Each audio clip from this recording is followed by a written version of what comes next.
Hoofnuus vanaand. 11 mense sterf in 'n terreuraanval in Sydney.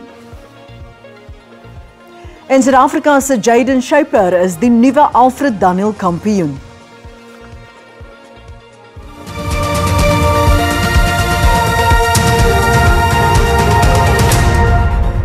Goeienaand en welkom by die nuus. Die Australiese eerste minister Anthony Albanese het 'n massaskietery by 'n Joodse geloofsviering op Sydney se beroemde Bondi strand bestempel as boosheid. Minstens 11 mense is dood en 29 onder wie 2 polisiebeamptes ontvang hospitaalbehandeling.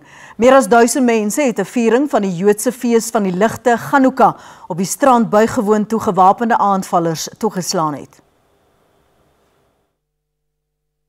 Die aanval het vroeg aand Sydney tyd plaasgevind. Een aanvaller was volgens ooggetuies bo op 'n brug van waar hy losgebrand het op mense. A few people helped a few old people get up and get out of there, but it was like there were lots of bodies on the floor.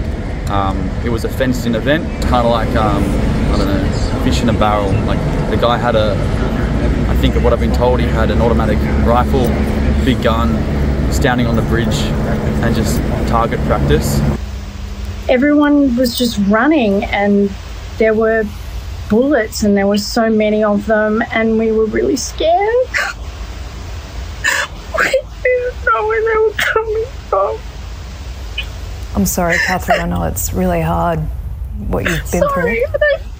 I feel really guilty because I wasn't even right where those poor people were. But we just didn't know.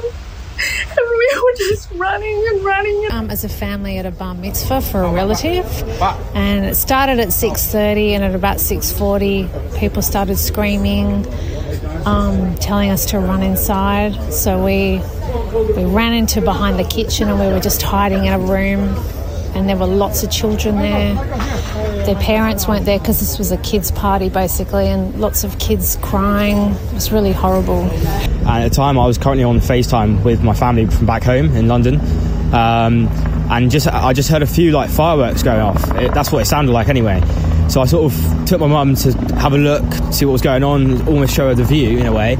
And the next thing you know, I saw a white car with a guy shooting, firing from his car. And then I saw, there was an older lady who was killed. I heard these shots go off and I knew it was gunshots immediately, but I didn't really register it. So I just sort of saw them all the way over there, just people start running and I'm going, well, maybe it's like a one-time shooting, not like it's not America, like not a massacre event, but turns out it was. Die Australiese eerste minister Anthony Albanese het die terreuraanval veroordeel. An attack on Jewish Australians is an attack on every Australian.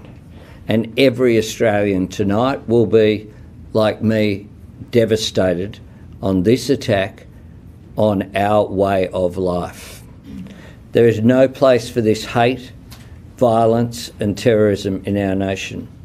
Let me be clear, we will eradicate it. 'n Bomontruimingseenheid was ook op die toneel nadat 'n voertuig aangetref is wat vermoedelik 'n aantal ploftoestelle bevat. Die Nieu-Suid-Wallis polisiekommissaris het gemaan teen wraakaanvalle. This is a time of calm. This is a time where I want to make sure that there is no retribution. The police are investigating thoroughly. We have acted promptly. We have taken decisive action. Could I just ask for calm in the community? Allow the police to do our job. Een van die aanvallers is doodgeskiet en 'n ander is in 'n kritieke toestand. Die polisie ondersoek die moontlikheid dat daar 'n derde aanvaller was. Die soek- en reddingsoperasies nadat 'n 4-verdieping tempel Vrydagoggend in Redcliffe in Verulam, KwaZulu-Natal ineengestort het, sal môre voortgesit word. Die dodetal van die ramp het intussen tot 5 gestyg nadat nog 'n liggaam vanoggend gevind is. Reddingsspanne het die liggaam van die stigter van die Redcliffe Tempel, Vic Pandey, na meer as 30 ure gevind. Pandey se familie sê hulle was verpletter om die nuus van sy dood te hoor. I was here at the temple on Sunday because he had a prayer and he was so excited to see me. He was so excited and he told me, you know what, just enjoy yourself. That's all. He told me, just enjoy yourself. Whatever you're going to do, enjoy yourself. And we all are Krishna devotees. Die soektog duur voort, terwyl daar nog nie bevestig kan word of meer slagoffers onder die puin vasgekeer is nie. All the others is unconfirmed. We can't say, nobody can tell us, there wasn't a roll call on how many members was actually part of the building site here. So we're working on all unconfirmed at this stage. Die Departement van Openbare Werke en Infrastruktuur het intussen bekend gemaak dat die Raad vir Beboude Omgewing die ondersoek na die voorval sal lei. Die Amerikaanse regering sal die verrigtinge van sy G20 presidentskap môre begin sonder Suid-Afrika. Suid-Afrika is uitgesluit weens diplomatieke spanning met Washington. Die VSA sal die G20 lande se afgevaardigdes môre en Dinsdag in Washington DC verwelkom. Die Duitse kanselier Friedrich Merz sê hulle hoop om met president Trump te praat om Suid-Afrika se insluiting te heroorweeg. Die VSA het intussen Pole na die beraad genooi, alhoewel die land nie 'n G20 lidland is nie. Pole se ekonomie is egter die 20ste sterkste ter wêreld.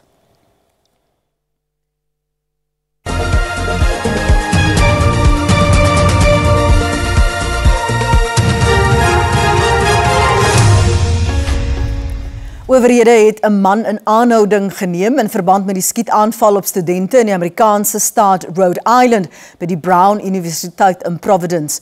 Minstens 2 studente is in die aanval dood en 9 is gewond. Die aanvaller het op studente in die ingenieursgebou losgebrand wat eksamen geskryf het.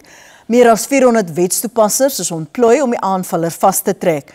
Volgens die polisie het die aanvaller waarskynlik 'n masker gedra. Die voorsitter van die Parlement se Portefeulje-komitee oor kommunikasie en digitale tegnologie, Kuselo Diko, vra dat beleidsriglyne wat deur die minister Solly Malatsi aan die telekommunikasiereguleerder Okosa uitgereik is, onmiddellik teruggetrek word. Die riglyne poog om regulasies te wysig om internasionale maatskappye so Starlink toe te laat om die Suid-Afrikaanse mark te betree onder gewysigde bemagtigingsvereistes. Diko voer aan dat die minister se optrede onwettig is omdat prosedures nie behoorlik gevolg is nie. Die Johannesburgse nooddienste is op 'n hoë gereedheidsgrondslag nadat 'n geel vlak 2 weerwaarskuwing vir erge donderstorms vir Gauteng, Limpopo en Mpumalanga uitgereik is. Inwoners van informele nedersettings is gemaan om waaksaam te wees vir moontlike oorstromings. Die publiek word gevra om laagliggende gebiede en oorstroomde brûe te vermy. Motoriste word gevra om versigtig op nat paaie te bestuur. Net hierna sportnuus, bly by ons.